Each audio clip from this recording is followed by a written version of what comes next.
나무 묘호랭개교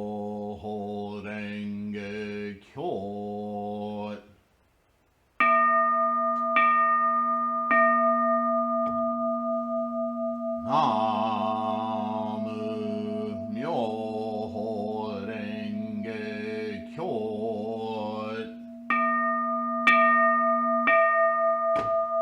나무 묘호랭개교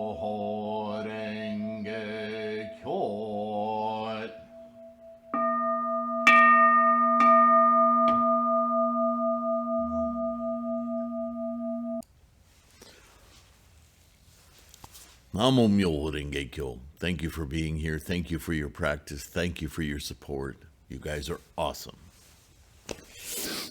I wanted to start today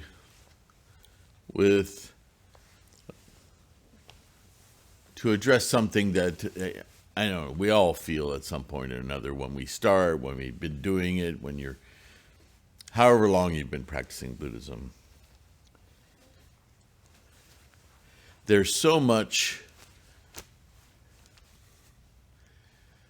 I don't know whether to call it information or data, but there's so much information. The difference being data is just data. It's unjudged, it's unmonitored. It's somewhat judged. It's somewhat, right? If you look through academic channels, you will find hopefully data that can be taken with some level of merit, certainly expertise of some sort. How it then becomes converted into our minds as information, useful data, applicating those ideas into our lives, information. Is it helpful? Is it not helpful? Is it just more mental masturbation, or are we actually gaining insights? You know, ultimately, there's only one insight that really matters, and that is your observation of the true nature of all phenomena. From that point, you can say that you're experiencing authentic life. Everything else, no matter how authoritative or academic or scholarly, it's all up for grabs. And here's why I say this, and this is why I bring this up. When we first begin our path into alternative ways of understanding, alternate to what? Our basic understanding of life, from childhood, from birth into this physical universe on. Look at a baby. Everything goes in the mouth. What is this? Is always that primary question. What is this? What is happening? What is going on? And it's not until we identify multiple things in our almost cataclysmic barrage of input that we start to understand that it is something or someone that is voracious about this input. Sooner or later, our gaze, visually, orally, sensibly, all our senses, our earthly senses, are all pulling in. And at some point, pulling into what? And it doesn't take long before what becomes who, becomes me, becomes now I have formed. I am a thing. And then life goes on from there. We've explored energy, formations of energy, creating mass, creating matter, creating thingness. So we've explored scientifically the nature of being. But is physicality being, or is physicality the product of a being? Or is being an opportunity to understand the whole process? All of those kinds of questions, they don't come immediately. They usually come after years of expectations being failed. Our premise of, puberty. When we first go through puberty, our whole world shifts. Whoa, everything looks different. I am different within it. And so we make experiments, because life experience is an experiment, right? We never are convinced that this equals that.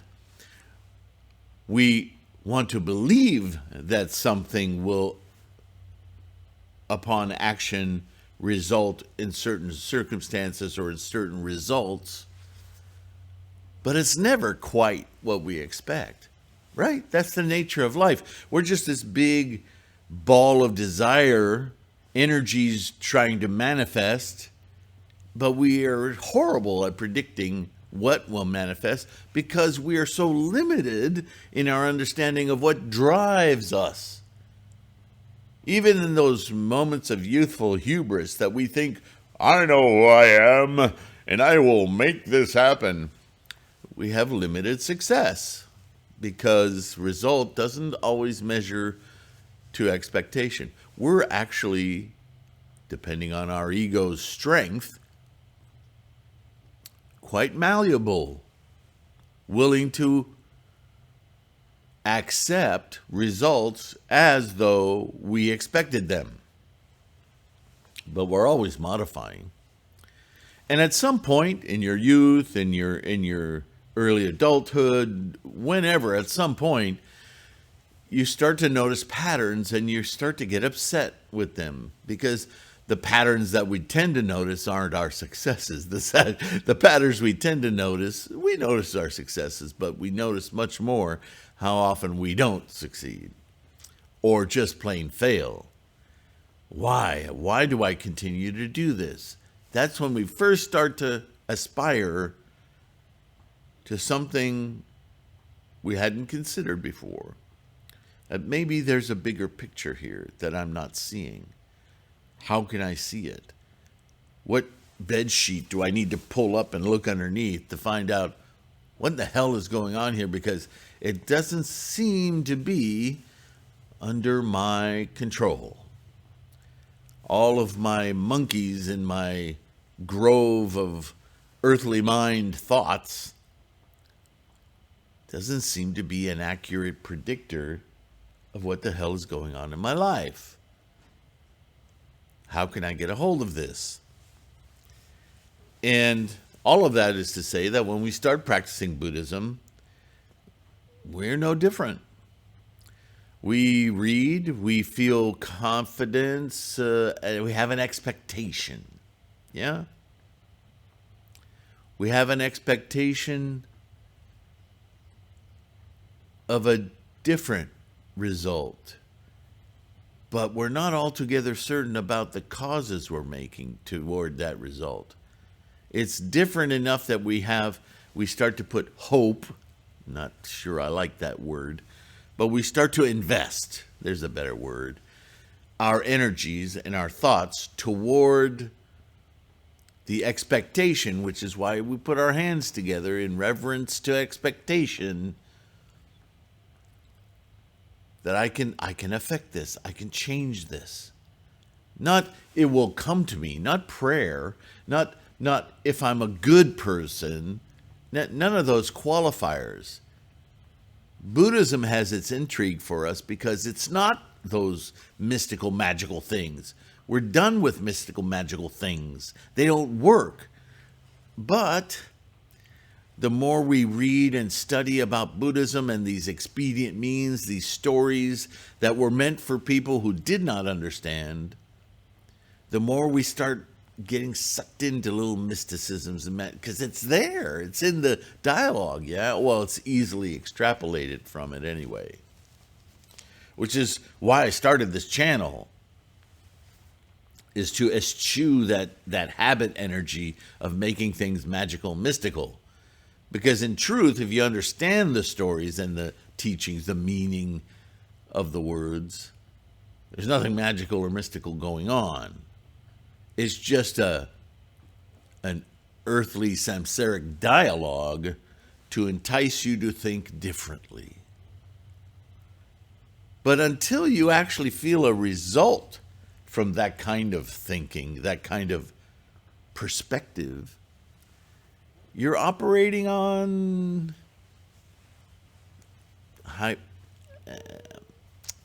experimentation, testing. We're always doing that. We need Sangha, we need one another to keep our confidence level, because it's very easy to slip from experimentation with confidence to either mysticism or doubt, right? But, just like anything else that works, we recognize reward, benefit, betterment, and our confidence builds. And then that confidence is what leads our practice. Instead of just hunting and experimenting, we feel, I know this works. I've seen it work in my life, in my mind, in my environs. I'm investing more. And that's critical. It's very difficult as a solipsistic person, which is an illusion, because we're all connected. Hell, you are the universe. We are not separate from quasars and black holes. We are the same stuff. We all came together at the same time. We're just an expression in this time and space of this potential of whatever each of us represents. Our karmic freight train, yeah?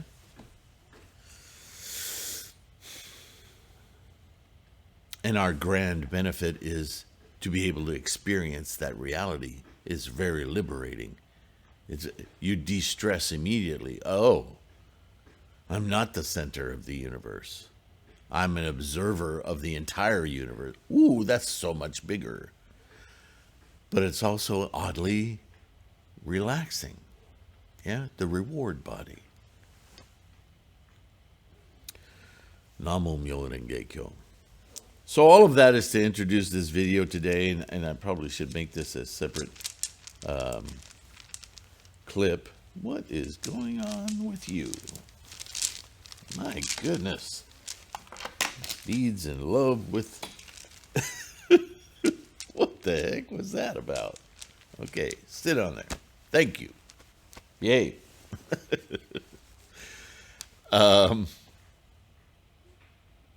Why are we studying the Vimalakirti?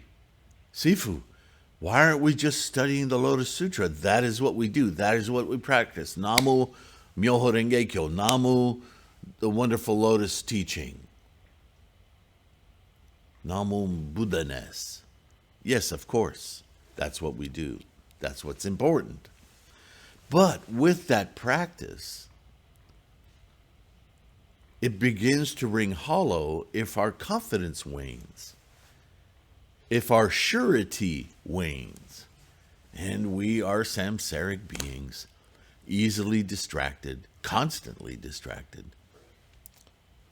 So what do? Live in front of our Butsudan and chant 24/7 and have food delivered to us while we're chanting Namo Myoho Renge. No, we would like to think that by chanting Namo Myoho Renge Kyo repeatedly, morning and evening, waking up into it and going to sleep with it, we can maintain that Buddha mind, that enlightenment, that knowing, that confidence that our lives are a manifestation of something immense, and that everything around us is a reflection of that life. And so we want to treat our environment with the respect and awe and compassion and embracing and love that we expect in our lives. Because when we expect it for ourselves, we are saying this, whatever this is, and what it is in, because this does not exist without that, the duality. It's like the glass half empty or half full, right? The scientists would say, well, it's always full. It's just that it's not completely full of the liquid, or it's completely full of the gas. When some might call it empty, I see it as full. Because the glass is a container. It doesn't care what it contains. And the Buddha says, oh, look at that glass floating in the air. It's another expression of the life that I'm living. And it appears to me, feels to me, looks to me, smells to me via my particular expression of this freight train of karma that my mind emerges from and witnesses. It's a different way of experiencing life, isn't it? So back to Vimalakirti or anything else that we read. These are older sutras, and they don't have the culmination of self-practice that the Lotus Sutra has. But the Lotus Sutra is built upon the basics, the understandings, the insights of previous teachings. So when we read the Vimalakirti, you'll notice there's certain terms that pop up. Sifu, I've heard you use these terms before. Yeah. They're not in the Lotus Sutra specifically, because if the Lotus Sutra were going to be a compendium of all the teachings that led to it, the Lotus Sutra would be 3 zillion pages. And honestly, quite difficult to digest. So there's a lot of assumed knowledge, assumed capacity, assumed terminologies in the Lotus Sutra. And just like anything else, if you want to understand quantum physics and the book you just bought about it, you might stumble every other page on terminology that sounds familiar, seems logical, but don't know what it's based on. So you're going to have to buy a book on applied mathematics or a book on chemistry or biology or some other thing in order to build your knowledge base. And then when you go back and read that sentence in the quantum physics books, you go, I know what that's referring to now. My picture of what that means is so much richer. And bing, bing, bing, insights galore, right?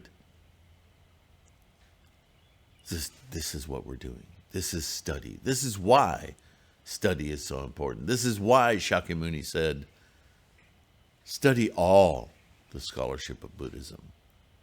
Don't limit yourself. Your path, your insights are unique to you. What little triggers are in the entirety of the teachings, they're precious. Always come back to Namo Myoho Renge Kyo. Always come back to center. But that center, that practice now, instead of becoming a habit energy that we don't invest into because it becomes rote, with every little insight, it becomes more valuable, more intrinsically enlightening, more permanent in our conditions and tendencies of our freight train, which therefore becomes influenced by our very participation, our insights, our confidence. And we get more obvious results. We actually see results we hadn't seen before simply because we understand better what it is we're doing. So, in that spirit, I'll definitely have to separate that out.